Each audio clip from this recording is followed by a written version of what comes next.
Welcome back to the cabin. It's Sunday today. We've been a little selfish on this trip in that we've been here since Friday, and we spent, what time did we get here? Maybe 1 o'clock, 2 o'clock on Friday.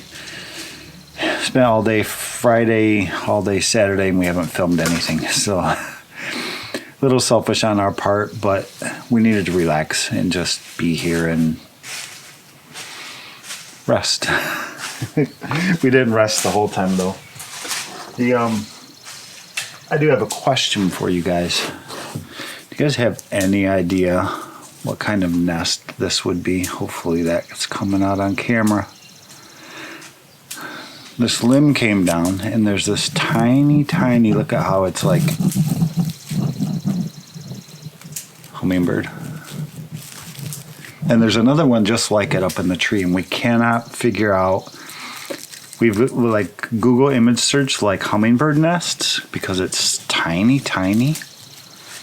And all of them are like, they look like they're made out of mud. So if you know what kind of bird nest that is, let us know. But for today, we got a bunch of little small projects we're going to work on. Nothing major. We're also going to relax. We got a pretty cool dinner planned. We're hoping it's going to work out, something we've never really tried before when we're here. So stick around for that.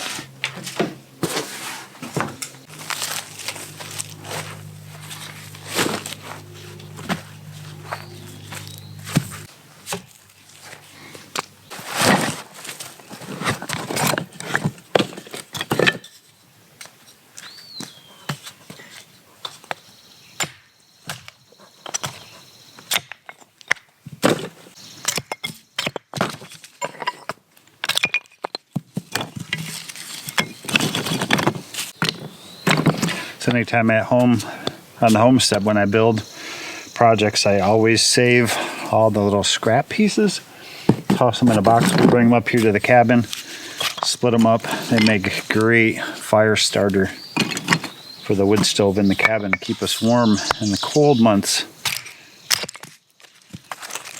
I think Rachel's off down on the front side of the cabin where our deck is, thinning out a little more pine trees down there. We have too many pine trees, too many to the point where it's unhealthy for them. So a lot of them are dying off and things like that. So every time we come, she always goes out there and tries to cut more down. So.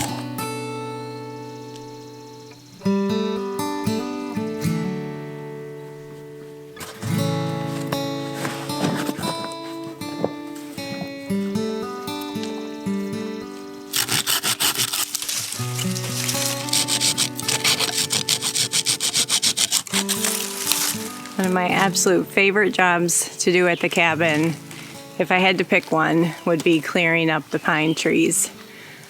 I'll go around and I'll show you what it looks like before, and I just pick a section, and probably every other time I'm here I just work on it and clear it up. It's just way too dense, so the trees don't get enough sunlight and they die back on the lower levels much faster than they need to. So clear up what's dead and then open up the forest just a little bit, and every time I'll just work on that a little bit here and there, and maybe by the time I'm 100 this property will be nice and clean. So I was making breakfast this morning, looking out the kitchen window, and this section right here I hadn't really touched. I had gotten about as far out as the hammock behind me, but I hadn't gotten down here, and it just looked messy, and I was like, I think I'm going to tackle that today. So I started clearing a little bit further away from the cabin, just opening up our view, and then once we get down the hill, it won't be that bad. But I'm sure Todd's going to throw in some clips here of what it looks like when it's not cleared, and you'll understand why I say it looks messy. So this is really shaping up nice. We trim up to like the first growing branch, if I can reach that. Sometimes I can't. But I'm happy with how it's turning out.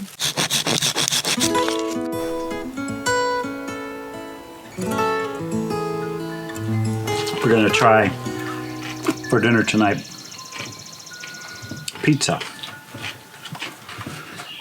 In some way, shape, or form using the fire or coals from the fire, and we're been debating kind of all morning on how to go about doing this. If we pre-cook the dough, if we do it in our cast iron Dutch oven, or how to do it. So if you guys have ever made pizza over a campfire before, let us know down in the comments how we should do it, and then stick around to the end and find out what we actually did. Right.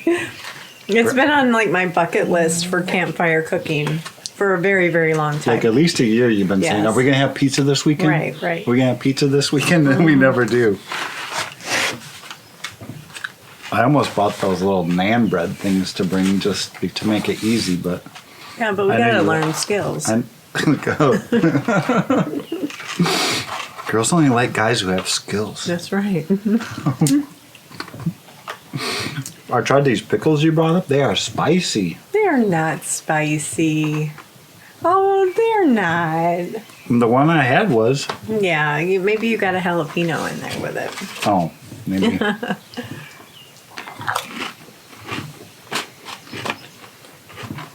I'll leave the link to the recipe. I'm pretty sure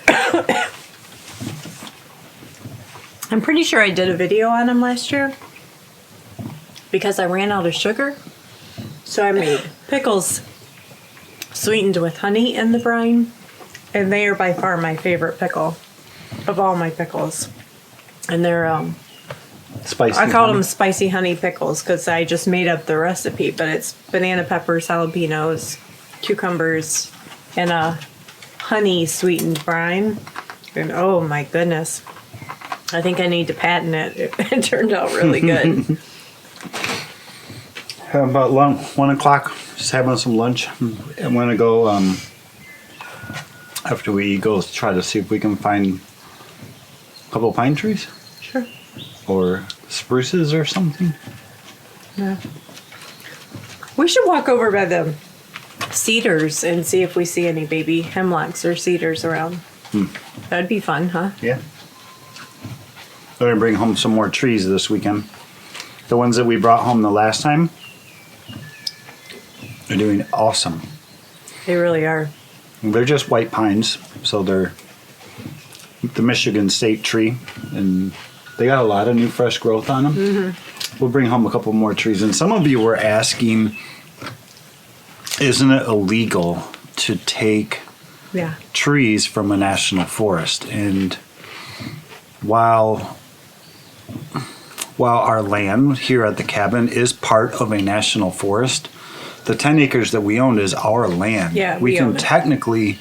we could technically hire a logging company and come in and clear this entire 10 acres if we wanted, harvest all that lumber and sell it and make money. It's not something we're going to do, but it's kind of our land. We can do with it what we want, which means we can take trees from it. We can take them home as long as we're not transporting something that could be invasive species in nature. Which is also why we cut our own firewood from our land as well. Normally we just take standing dead. Like if we can find a standing dead oak tree, that is prime firewood. Oh, we got one yesterday. We did. Oh my gosh, it is beautiful wood. Yeah, we didn't. We kind of came to the cabin this weekend with no real agenda or plan on what we were going to do. Sometimes we have plans. Okay, we're going to go on a hike this weekend, or it's prime salmon fishing season and we're going to fish the whole weekend. And this weekend we just kind of came and decided we're just going to Have a vacation. whatever happens, happens. And it's part of the reason we didn't really film until today. We were just kind of taking a break. And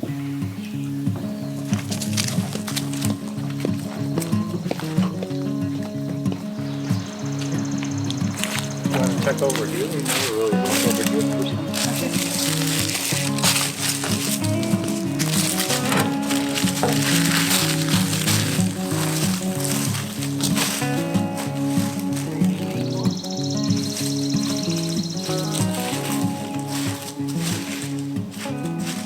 I think we found a good spot.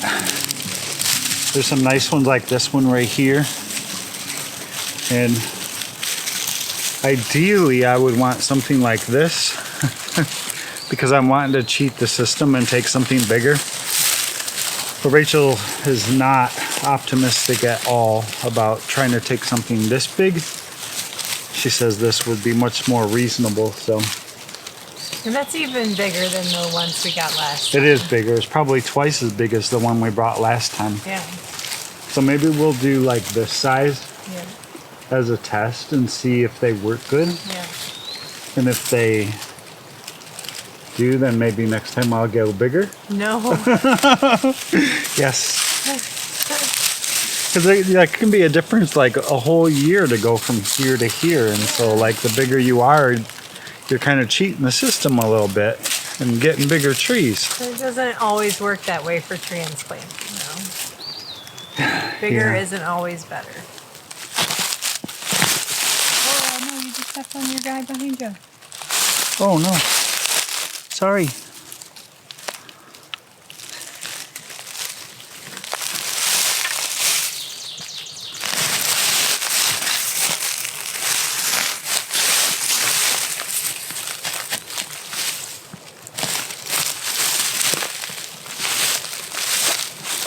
Oh, yeah, he came up nice.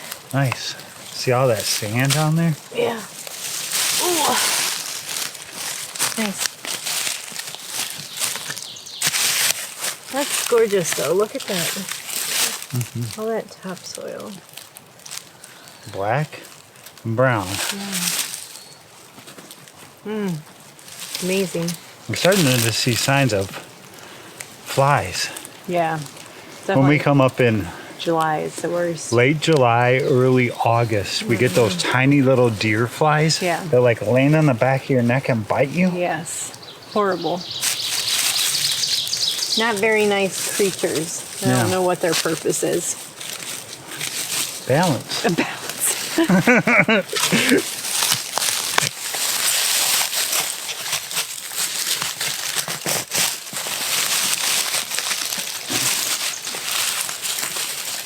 It's not undone over here. There's a big root. Rachel, I think you got turned around the wrong way. This way.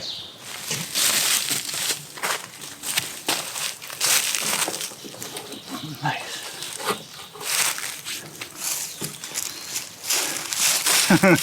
Sorry. You can't ever leave me.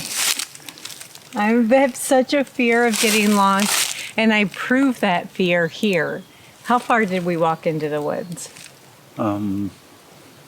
50 feet. Max 50 feet. And we spun around a couple times.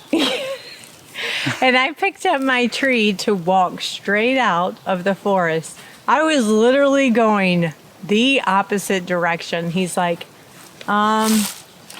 Rachel? And I had walked quite a ways. He said, I was just watching you thinking, what is she doing? So I am directionally challenged so very bad. Pay attention to the sun. What the heck? It's straight above my head. That doesn't work right now. It's never straight above. We don't live far enough south for it to be straight above. All right. Okay. Oh.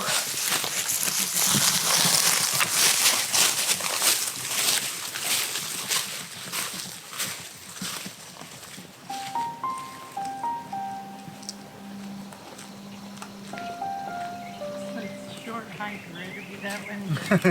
He ran way down there.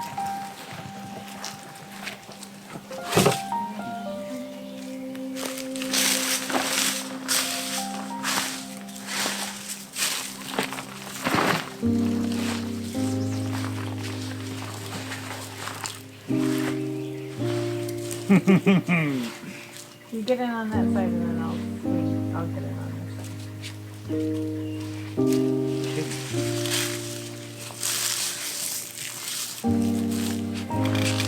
Okay. Oh gosh. Crazy woman. God, it's a swing though.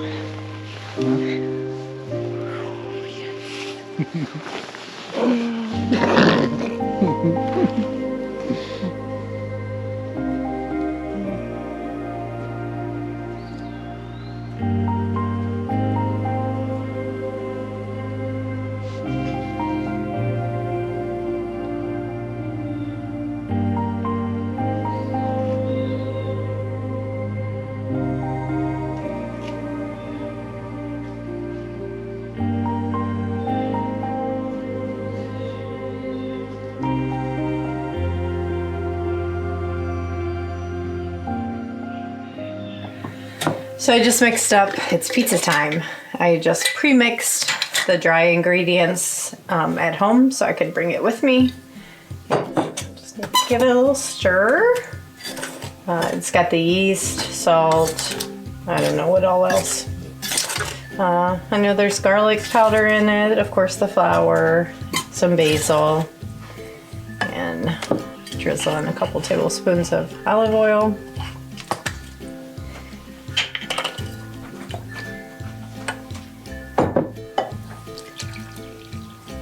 Just add water as needed.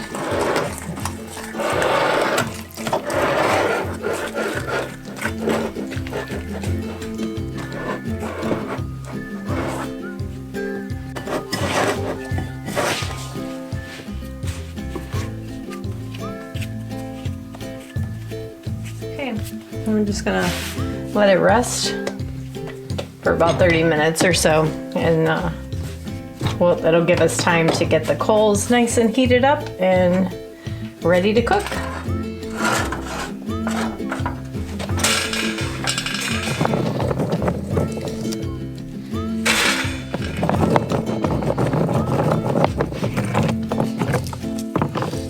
And we're doing this in a very large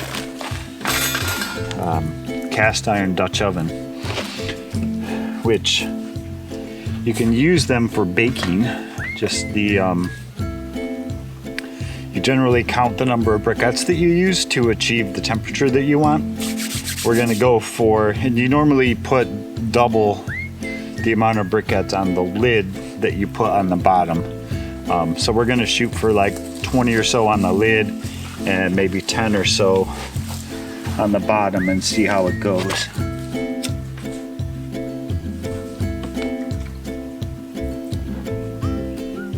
But these will take a good 20 minutes to get heated up, maybe 15 or so in this little chimney. It draws air in through the bottom and it heats up your charcoal very, very fast. So on the bottom of, so this is our Dutch oven that we're using. I don't know how big this one actually is. It's one of the biggest ones I think they make for home use, probably like 22 inches or 18 inches, something like that. Cleaned it up really good, put a fresh coating of lard on the inside. Did you put any olive oil in the bottom or no? No, just lard with cornmeal. Lard and cornmeal and a little bit of garlic powder, I think. And so we're just gonna kind of squish our dough down in there around the edges and up the side just a little bit so that our pizza has a little bit of a side crust. And you look like you have some kind of herbs in there too. Basil. Oregano, basil. One of the tips I learned a long time ago to not have soggy crust is put a layer of cheese down first. And it just helps not have super soggy crust. And plus, we love cheese. If you've been following our channel, you know how much we love our cheese. I just brought a jar of our homemade spaghetti sauce. Pizza sauce. Or spaghetti. No, pizza. Sauce. So spoon that around. All right, for the toppings. Last night we had kielbasa from our pigs, ham from our pigs. So we have a little bit of that left over, and we brought some pepperoni with us. So we're just gonna have a meat lover's delight tonight.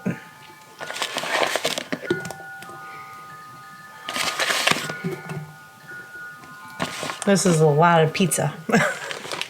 Todd had to go get more pepperoni. I'm like, that's so much. Oh, my carnivore man. So just adding the top topping of mozzarella. We are going to load it up. That's not good. That's good. No. Oh, no? Okay, sorry. Why? I didn't get any over here. Who says no to more garlic? Yeah, the dogs are after our pizza, man. So, some of these aren't going. Some of these are really hot. Some of them aren't so hot, so. Our Dutch oven is pretty big, so I think I'm gonna go for like maybe 15 on the bottom and 30 on the top. The one recipe we looked up basically said making this pizza, yeah, it's gonna take you about 15 to 20 minutes to cook, but I think it's gonna take 15 to 20 minutes just to heat up all that metal. Looks good. We don't have one of those special tools for lid lifting, so show you how it turned out here in the bright sunlight. Let's get our lid on there. And these outdoor ones that are designed for cooking like this have a lip, and that lip is basically designed to hold your charcoal. One of the tips we came across when it comes to making pizza is crack your lid a tiny little bit to let out some moisture. It'll keep the crust from getting soggy. So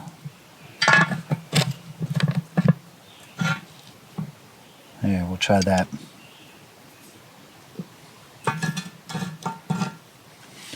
When my boys were little, they were both in Scouts. Cub Scouts, Boy Scouts. I've eaten many meal out of these things. Everything from brownies, pineapple upside down cake, jambalaya, you name it. So I don't know if it's been as many minutes as I said, but I'm nervous. I keep seeing smoke coming off of it. And that's the last thing I want to do is burn my dinner, so. Oh yeah. I think we're about ready to call it done. Mika is ready. You ready for some pizza? Yeah, I'm just kidding. Excited to see it. They don't. Our dogs don't eat pizza. Yeah, you haven't even seen it yet. No. All right. Oh, wow. Cookie sheet is something we don't have at the cabin because we don't have an oven. So now we kind of do. Nice. Wow. That's great. I can't believe we did it. All this time saying we should make pizza. Look, so good. It did turn out good. Oh, I can't wait to try it. You really think we can cut it with a knife? I don't know. Might as well try. So we don't have any cookie sheets. We don't have a I pizza. think scissors are going to be best. Oh, okay.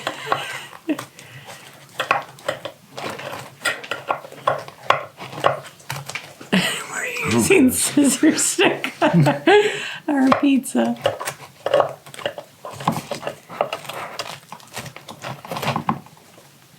You're funny. When I was a little kid and we would make like frozen pizzas, you know, Yeah? my mom always used scissors. Really? Yeah. That's so weird. It was like the super easy. There you go. Perfectly good. Oh, that part in the very center might be a little black. Okay. So we were talking about maybe every Friday night is pizza night around here from now on.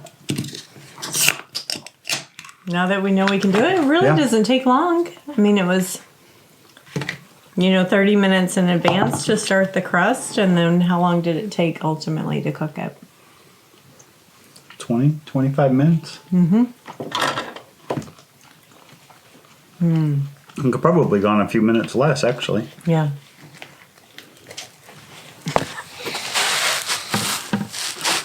What? I don't look enthused about the chore. No? No. So I know I told you guys at the beginning of the video that after dinner I was going to take you guys fishing. And I would, but I'm not going fishing. I'm just a little worn out from the weekend, and I've climbed up and down a lot of hills the last couple of days. And we still got one more hill that we got to climb down and then climb back up. Go fetch our water for the night.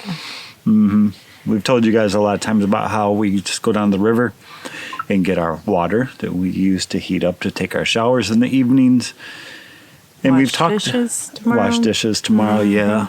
And we've talked to you guys before about like how far it is and how it sucks and we don't really like doing it. We want to build a rainwater catchment system, but I don't think we've ever really shown you guys like the true experience. We'll try to capture it today, but it's so hard to capture on camera, I'm sure. Between the elevation, but yeah. We're going to take you with us. We're going to walk all the way down to the river. Don't laugh, because it really reflects how out of shape one person may be. So we'll be huffing and puffing, but you'll get the idea. Yep, we'll get our water, we'll climb back up, and we may stop once or twice for a break along the way. Right. And we each have different techniques. We do. We'll explain it once we get down there. Good job. So my bucket gets filled almost to the brim. Todd gets 2 half-gallon buckets. But I've found I can carry one easily. Not easily. I can carry one, lifting it up like this. And he can carry 2 easier, holding them side by side. Yep. So. Two half buckets is easier for me than one full bucket. Yeah.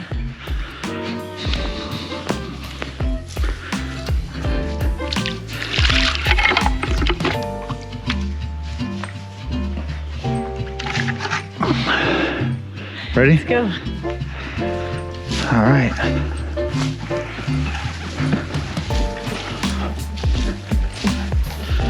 Have to be careful where I walk for poison ivy.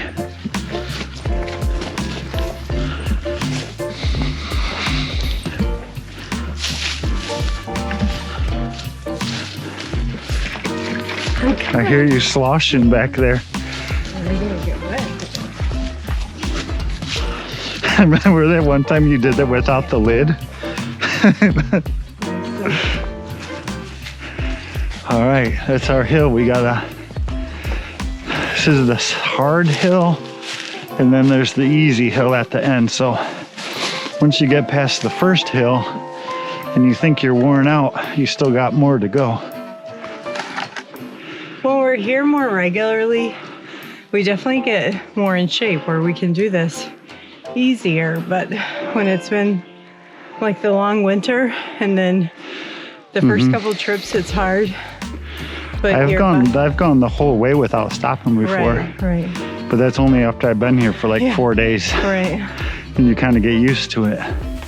Well, hopefully that gave you a little bit better of a perspective of what it's like living here at our off-grid property. I know we've tried to show it before, but it was just pieces and bits. And this time we tried to take you on the entire walk. Down and up. Yeah. We think it's somewhere between 120 and 160 feet elevation difference from the cabin to the river. So there's numbers behind it for you. But thanks for coming just on a day at the cabin with us. And what a typical day. There really is no typical day. This was today. Yeah, and you got to experience today as it was, other than breakfast. I think you didn't come with breakfast. We had eggs, sausage gravy, and toast for breakfast this morning.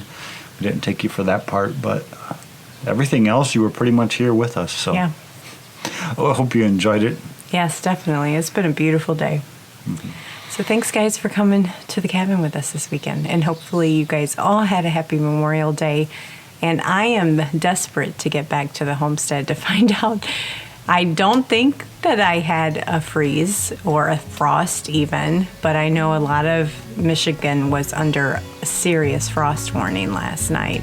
So I need to get back and make sure all my plant babies are okay. I think they're gonna be fine. Yeah. Talk to you guys later. Bye, guys.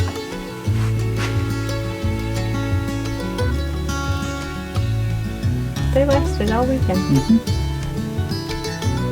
Well, the maiden hair for one guy. yeah. I don't know what happened to him. That was one of those columbines. This maiden hair fern didn't like it either. Got it crispy right away.